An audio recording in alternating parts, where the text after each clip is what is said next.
Bone अपीटी your majesty के episode 9 की शुरुआत राजा लियोन और जियांग के बीच हुई बातचीत से होती है, जिसमें राजा लियोन आखिरकार अपनी गलती मान लेता है और कहता है कि मैंने एक मामूली से कुकिंग कॉन्टेस्ट के लिए पूरे देश की किस्मत को दांव पर लगा दिया। जिसमें राजा लियोन की आवाज़ में पछतावा और गिल्ट साफ झलक रहा है। लेकिन जब जियांग राजा लियोन को उदास देखती है तो वह राजा लियोन से कहती है कि गलती तभी मानी जाती है जब कोई भी इंसान कोशिश करना छोड़ दे। हमें आखिरी सांस तक लड़ना चाहिए।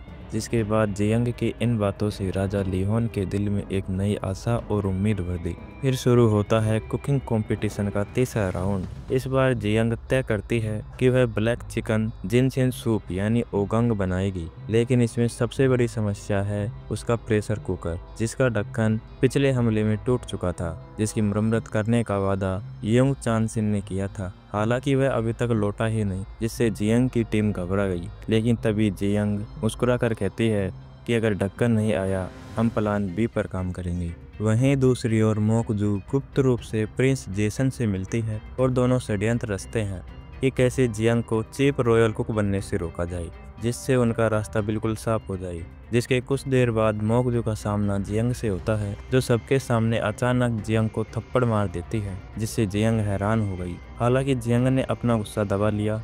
फिर शुरू होता है कुकिंग कंपटीशन का तीसरा राउंड, जिसके नतीजे घोषित होते हैं जो माहौल को गर्मा देते हैं। लेकिन तभी अचानक मिंग साम्राज्य का दूत खड़ा होकर घोषणा करता है कि अगर जोसोन की टीम हारी तो हमें जियांग को एक ट्रिब्यूट वुमेन बनाकर सौंपना होगा। जिसे सुनकर पूरे दरबार में सन्नाटा छा जाता है। लेकिन तभी लिहान का गुस्सा फूट पड़ा कि तुम्हारी हिम्मत कैसे हुई हमारी चीफ रॉयल कुक को मांगने की। जिसके बाद दोनों पक्षों के सैनिक अपनी अपनी तलवार निकाल लेते हैं, जिससे राजमहल का दरबार एक बैटलफील्ड में बदल गया, और जहां कुकिंग कंपटीशन सिर्फ खाना बनाना नहीं बल्कि जोसोन की किस्मत तय करने वाला है।